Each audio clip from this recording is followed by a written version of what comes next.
Abonye kuru manume, abonye gabuwa n'Akam Di Ocha.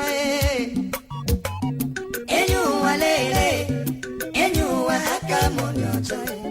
Mana enyuwa ekwe. Enyuwa lele, enyuwa Akam Di Ocha. Mana enyuwa ekwe.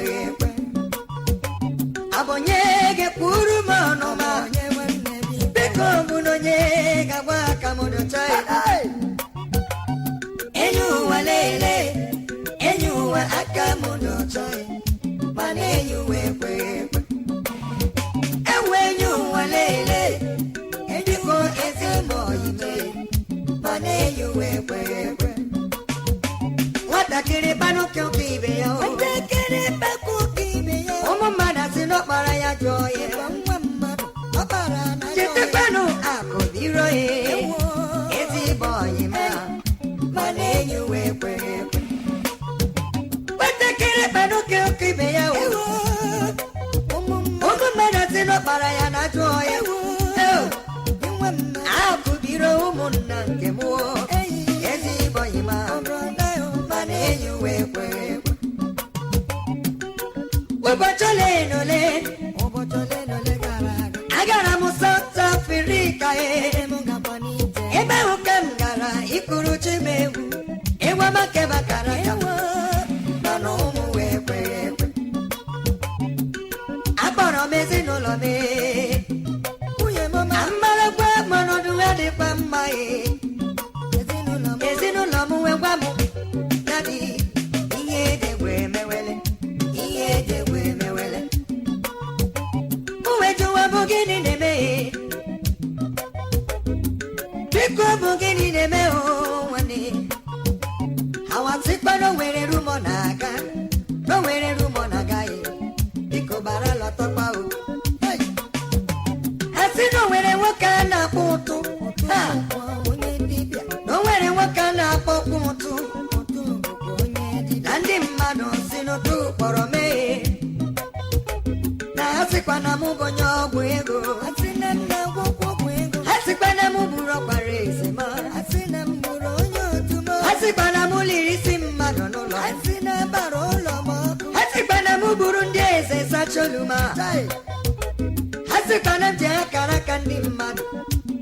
Ebubu. Asikwa na muga muku amuhe. Muga muwe. Palo moko chetiwe. Araporomiye muneme na South Lake. Araporomiye nile muneme na South Africa.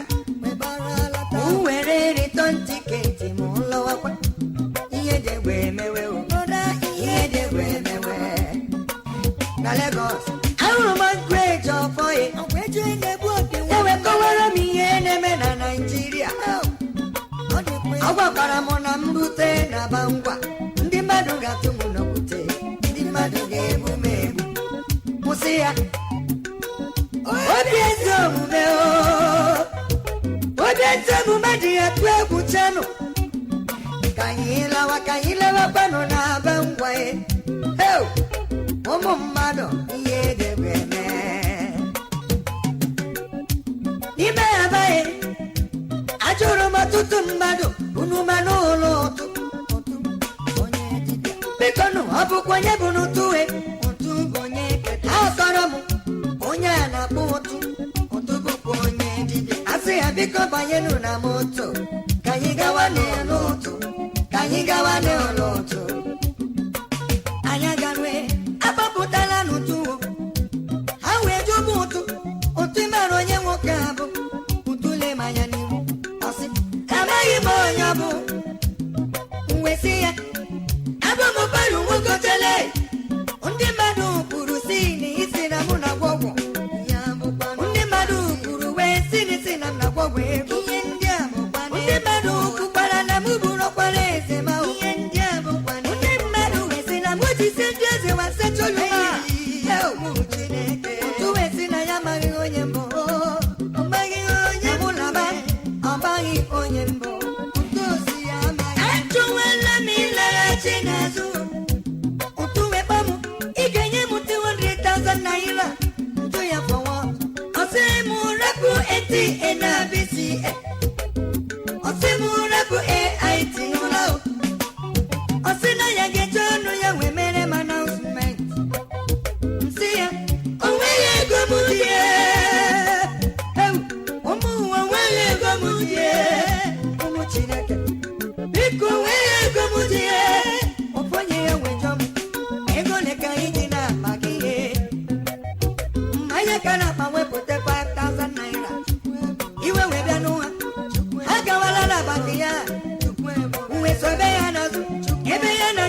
Ezi mba mmadụ kwe na nụ